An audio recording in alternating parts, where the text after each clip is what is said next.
nos quedamos en trastorno de angustia con agorafobia o sin ella.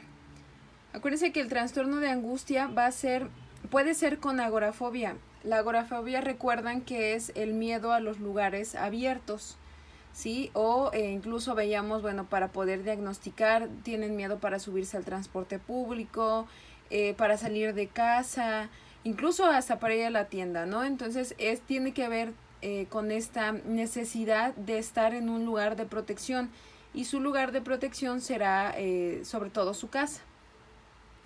Va a ser sin agorafobia. Esta angustia la vamos a entender como esta aprensión, como esta necesidad de estar protegido, porque todo el tiempo ellos creen que están en peligro. Entonces esta va a ser por crisis de angustia de constante e inesperadas que causan un estado permanente de preocupación al paciente. Va a ser esta solamente angustia, esta necesidad de estar como todo el tiempo en protección. No vamos a hablar con agorafobia. Con agorafobia sería esa angustia más el miedo a los lugares abiertos, más subirse al transporte público y demás. Ya lo habíamos visto en el manual. Dice que es importante tomar en cuenta que la frecuencia y la gravedad de la crisis de angustia varían considerablemente, así que el reporte sobre la aparición y la intensidad de la crisis por parte de los pacientes son diferentes. Depende también la estructura, acuérdense, de la personalidad del paciente, del contexto también social en el que se encuentra. A lo mejor todo el tiempo no se va a encontrar como en esta angustia también por el contexto. Si vive en una sociedad también de violencia, vamos a tomar también en cuenta, ¿sí? Dice que los individuos con crisis de angustia se preocupan de manera característica por las implicaciones o consecuencias que éstas pueden tener en su vida. O sea, que se mueran o que algo les suceda. No solamente la muerte, sino que algo les suceda, un accidente, una enfermedad o algo. Dice que algunos llegan a creer que la crisis de angustia anuncian la aparición de una enfermedad. Fíjense lo que les acabo de decir. Les empieza a doler la cabeza y ya sienten que, no, bueno, a lo mejor dices, bueno, es estrés. No, ellos se van al extremo, tienen un tumor y entonces se van a morir y es cáncer. Y ellos ven todo el contexto del cáncer, ¿sí? Las quimioterapias y demás. Entonces todo el tiempo tienen miedo de no les puede doler la cabeza o el estómago, o decía aquí, tener taquicardias porque ya sienten que es una enfermedad, ¿sí? Del corazón. ¿Dudas de la crisis, del trastorno de ansiedad? ¿Con angustia? ¿No tienen dudas? No. Ok. Dame. Nos vamos a la fobia específica. Todos estos trastornos que estamos viendo son de ansiedad. La ansiedad no solamente se da en estos casos de palpitaciones, sudoración, sino se puede combinar y se puede volver algo en específico, pero todos derivan de lo mismo. Por ejemplo, la fobia específica primero viene de una ansiedad, pero se vuelve una fobia específica. Dice que se caracteriza con la presencia de ansiedad, les decía, constante y clínicamente significativa como respuesta a la exposición a situaciones u objetos, miedos a las alturas, a algún animal en específico, a algún roedor, como son ratones, cucarachas y demás, insectos. Entonces tiene que ver con el miedo a los payasos, algún miedo en específico. Por eso se llama fobia específica, porque sí se sabe exactamente a qué se le tiene miedo y qué provoca esa ansiedad en específico. Dice que es importante determinar el estímulo que provoca los síntomas. Se puede confundir con una crisis de angustia de alguna situación. Por ejemplo, ahorita, con toda esta situación de la contingencia que se está viviendo, se tiene que especificar a qué le tiene miedo específicamente, ¿sí? Dice que va a presentar los mismos características, pero aquí lo que tendrían que ver es, por ejemplo, si les llega una persona por esta situación que se está viviendo, tienes que diferenciar si le tiene miedo, tiene una fobia específica a enfermarse, o es una crisis de angustia por la situación. No sé si me doy a entender.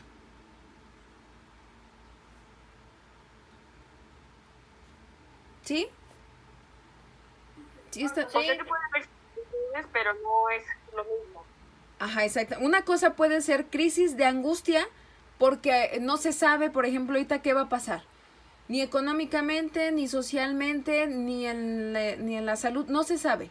Y entonces da angustia. Pero es muy distinto a una persona que tenga una fobia a enfermarse, porque no es ahorita, por ejemplo, la crisis de ahorita, sino es miedo a enfermarse de todo.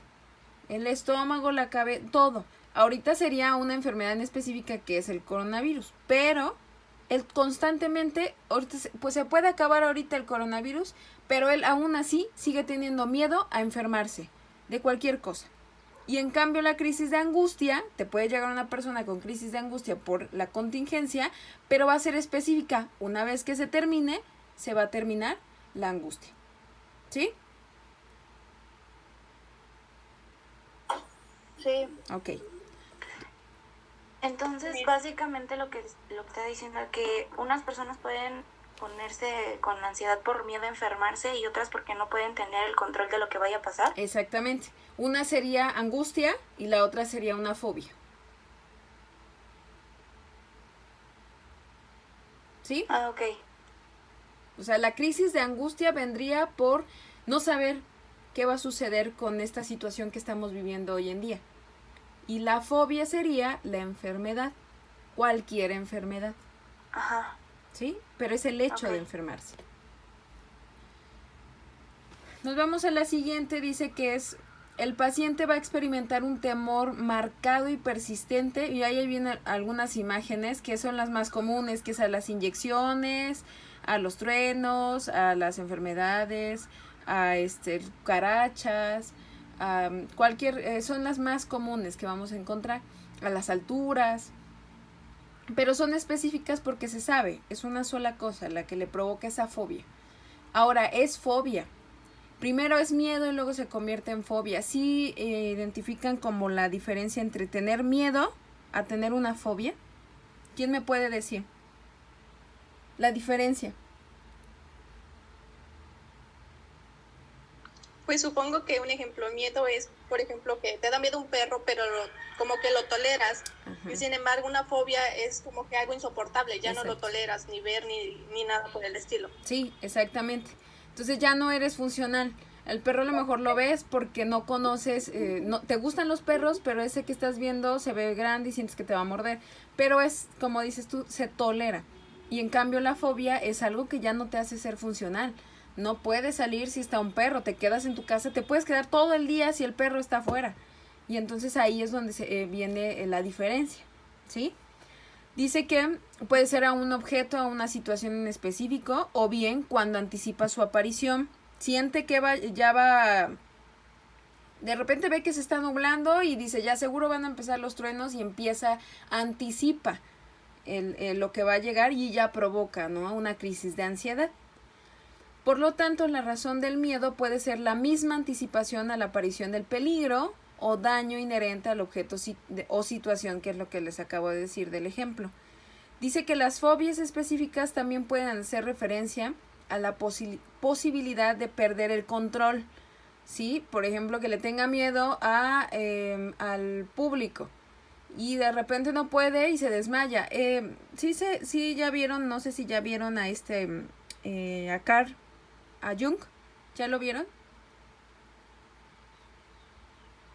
No sé si conocen un poquito de él. No, creo que no. Ah, bueno. ¿A quién? A Jung, Carl Jung, de la teoría de los arquetipos. ¿No? No, todavía no lo vemos. Ah, ok. Bueno, él tenía una manera también como de protegerse, y él decía que a él le daba mucho miedo pasar al frente y decir alguna recitación o cualquier cosa, pasar enfrente. Y entonces él lo que hacía era desmayarse. Y se desmayaba un buen rato hasta que él pensaba que ya se había acabado pues todo. Por ejemplo, imagínense que tendría que pasar a dar una recitación en el programa, ¿no?, de alguna cosa. Y él lo que hacía era desmayarse. Y entonces ya cuando despertaba, pues ya se había terminado incluso todo. Y entonces él decía, fue una manera para mí de protegerme. fue una manera para mí también de que de alguna manera afrontara o no afrontara las cosas. Entonces ahí decía, anticipaba el miedo y entonces lo que hacía era desmayarse. Pero de alguna manera no afrontaba la situación, lo que hacía era pues negarla o desviarla, ¿sí? Y entonces esto puede pasar también con ellos.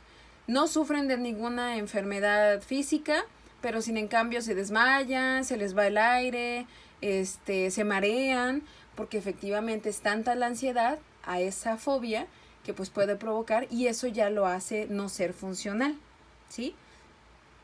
Dice más abajito, dice que el nivel de ansiedad o temor suele variar en función del nivel de proximidad del estímulo fóbico y el grado en que la huida se va limitada. Entonces, por ejemplo, si tú ves que el perro no sale de tu casa y no hay manera de salir de ahí, y entonces aceleras, y el estímulo o el nivel de ansiedad más bien va a ser más elevada que si lo ves y hay manera de que puedas escapar. A eso se refiere.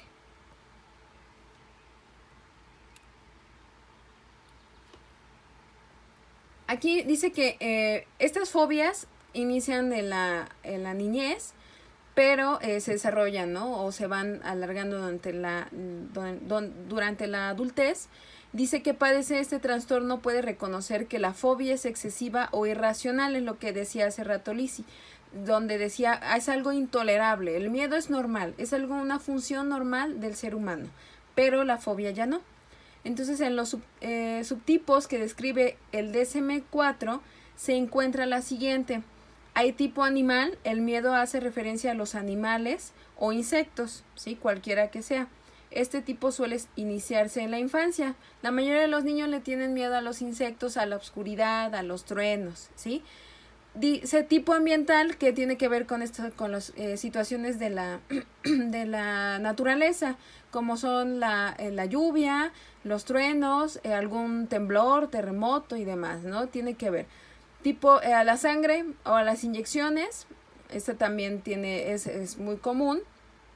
A las situaciones, dice que el miedo hace referencia a situaciones específicas, como en los transportes públicos, que te vayan a asaltar o que no te vayas a perder o que te vaya a suceder algo. Túneles, puentes, porque tiene que ver con la oscuridad también, al coche, a los recintos cerrados, a los lugares abiertos, como la agorafobia. Otros tipos, el miedo es ocasionado por otros estímulos, entre los que se incluye las situaciones que pueden conducir dice aquí, atragamiento, el vómito, hay gente que le da miedo vomitarse, o a la adquisición de una enfermedad. Una fobia común en los niños se debe al sonidos altos o a las personas disfrazadas, como son los payasos o cualquier disfraz, ¿no? Entonces, el DSM-4 lo que hacía era diferenciarlo como por categorías: animal, ambiental, a la sangre, a una situación o a otros. Así estaba especificada. Chequen en su manual cómo viene, por favor.